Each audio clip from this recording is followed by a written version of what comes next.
তাদের ঘর থেকে বার করে নিয়ে আসা হচ্ছে, তাদেরকে মারা হচ্ছে। তারা আমাকে বারংবার ফোন করছে জানার জন্য, দিদি আমাদের কি করণীয়, আমরা কি করব, আমাদেরকে বাঁচাও। আমরা তো এই রাজনীতি চাই না, আমরা তো সবাই শান্তিতে থাকতে চাই। নমস্কার, আমি রচনা বন্দ্যোপাধ্যায়।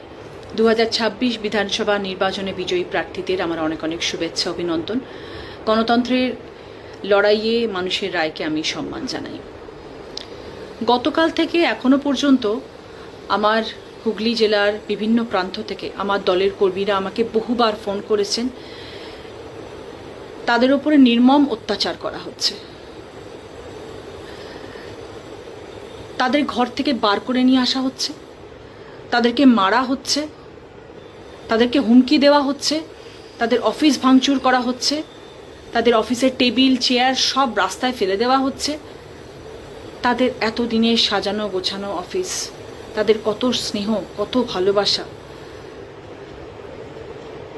কত সম্মান জড়িয়ে আছে সেখানে, সেগুলোকে সবাই এনে বাইরে ফেলে দিচ্ছে, তাদেরকে হুমকি দিচ্ছে, মারধর করছে। তার থেকেও বড় কথা, তারা ভীষণ ভয় আছে, কারণ তাদের পরিবার রয়েছে, তাদের বৃদ্ধ বাবা মারা বাড়িতে রয়েছে, তাদের ছোট বাচ্চা রয়েছে, তাদের স্ত্রী রয়েছে।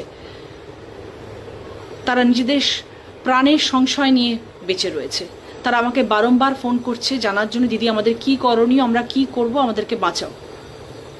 এটা তো কাম্য নয়, আমরা তো এই রাজনীতি চাই না, আমরা তো সবাই শান্তিতে থাকতে চাই, আমরা তো এই বার্তাই সবাইকে দিতে চাই।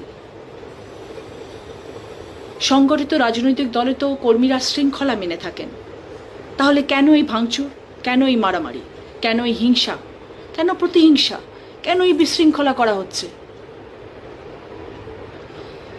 রাজনীতিতে হিংসা নয়, শান্তি এবং গণতন্ত্রের চর্চা হোক। বিদ্বেষমুক্ত পরিবেশই পশ্চিমবাংলার অগ্রগতির পথকে সুগম করবে। একটু ভেবে দেখবেন। এই বার্তাই আপনাদের কাছে দেওয়ার ছিল। নমস্কার।